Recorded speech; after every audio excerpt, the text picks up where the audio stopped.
In a land where anvils have become more expensive, where blacksmithing reigns supreme, where there can only be one anvil to rule them all. It's bigger.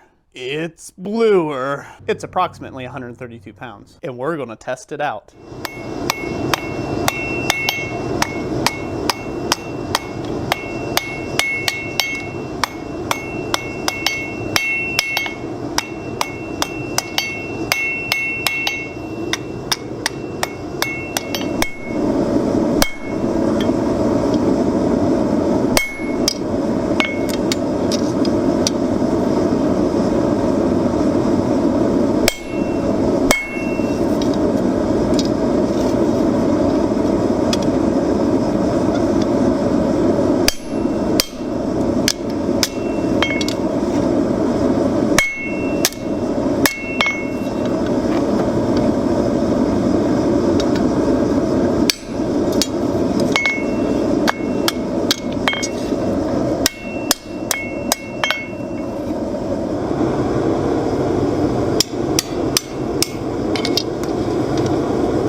Okie doke, folks. What do I think about this 132-pound anvil? So I just did a little short forging on this, making this little bottle opener. I didn't dress the anvil at all, which it's definitely going to need that. This anvil has quite sharp edges on it to begin with. You can dress them to whatever you like. My suggestion on anvil edges is about an 1/8 inch radius is really what you want on all surfaces. Some people like to round their anvil edges more. I prefer an 1/8 inch radius on all of the edges, except for maybe, maybe one spot I might leave terribly sharp, but for the most part, an 1/8 inch radius is sharp enough. And you can still do good forge work with that. So that's generally my preference for anvil edges. One thing I have noticed on this anvil, this edge is not as straight as it could be. There is a little bit of a S, like a little bit of an S curvy do on this end. It's just a byproduct of their casting. They didn't machine this thing down. Again, if you take a quick flap disc to that, you're going to knock out any of that off of there. For the price of this anvil, you really can't go wrong. So that's my general thought process on this. On this particular anvil. Some things I don't like about this anvil is the hardy hole itself. It is huge. So if you already have one anvil, or maybe you got kind of a junky anvil and it has a 1-inch hardy hole on it, you're going to have to upsize your tooling if you do purchase this anvil, because this hardy hole is 1 inch in 3/8 square. So that is huge for a hardy hole on a 132-pound anvil. Also, the pritchel hole on it over on the other horn is 1.25 inch diameter pritchel hole. So huge. Good for maybe putting a bigger drift, maybe even a hammer eye drift through, but not so great if you're trying to punch out smaller slugs for like beginner projects if you're just beginning. The horn held up well. It's round, so it works. It's that conical shape, which again, I like on my horns. There's not really a whole lot of flat on the horn or weird ovaling or anything like that. And you know, you can't ask for better when it comes to the actual square horn itself. The top here is fairly machined nicely. It has kind of a nice machined finish. There are some little casting defects I can see kind of around on some of the edges and things like that. Again, your mileage is going to vary on these cheap anvils. So what's the big difference between this and the 66-pound anvil? Let me get into that real quick. The 66-pound anvil came to me basically almost immaculate. It had a little bit of kind of sharp burr inside of the hardy hole that I had to clear out, but that was it. Clean up the edges, got rid of all this nasty, ugly blue paint, and boom, we were in business. If you want to see the video of me doing that and how I would dress up one of these anvils, there's a link to that down in the description down below. Also, I will put an affiliate link for this anvil up here somewhere, clickable, or it'll be in the description down below if you want to go check that out, or check out the current anvil that I got. I'll try to keep those up to date, because these anvils, they sell out, they move to a different account, they put them back on, they sell out, so on and so forth. And so you just kind of have to keep your eyes open in order to find said anvil like so. They're not just a standard, they're just not out there everywhere. And so that brings me to another point. I want to go ahead and talk about this real quick. So at the start of this video, I had this little 22-pound Achayo anvil that we did another review on for jewelry work. And you might notice that this anvil does not have Achayo written on the side of it. Well, that's because when Thomas actually purchased the anvil, it was a Vivor or a Vivo anvil, I guess it was. I think it's Vivor is what they call it. That's kind of the brand that it was purchased through. Now, speaking from experience here with all the anvils, these little cheapo anvils that I've got in the shop now, I can tell you that they're all basically coming from the same factory. Why ones have wording on them, why ones don't, my assumption is that's from the manufacturer process. Maybe something comes out where it didn't cast the Achayo perfectly, and they just chose to grind the whole thing off and call it something else, an unbranded anvil or whatnot. But generally, they're all the same thing. I have not been able to find a difference in any of them, whether you purchase on Amazon or you purchase on eBay. They're all coming from the same factory. Yeah. So you can expect similar results, if you will. Even those overpriced orange ones that you'll find online, they're the same anvil, just with orange paint instead. So that brings us up to our next thing, a test that I would like to do, and then we'll finish up with a ball bearing drop test on this actual anvil here. And I've got my little ball bearing drop test tube that I made up in my other videos when I was testing these all out and comparing the rebound against an actual ruler here. So we'll give that a check out here in just a second. But I'll set this off the side, and the very first thing I'm going to do is I'm actually going to check out the hardness on this anvil with these little Subosan made in Japan Rockwell Hardness Testers. Now this is for HRC. It goes from 40 to 65. Again, I'll put an Amazon affiliate link down in the description if you're interested in going picking these up. And this is basically what they look like here. They're color coded.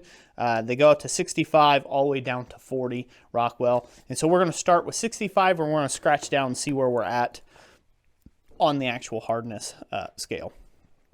So I'm just going to scratch somewhere here, probably closer to the edge because I think that's going to matter more, and maybe into the center and see how these scratch. So that definitely puts a hard scratch line on it. Somewhere in the middle, definite hard scratch line. Yeah, in the back again. So definitely not 65 Rockwell, which is good because that's not what you want in an anvil. Most anvils you want to have about anywhere from about 50 to 54 Rockwell, up to maybe say 56 Rockwell in an anvil. You want them to be tough. You don't want them to be brittle.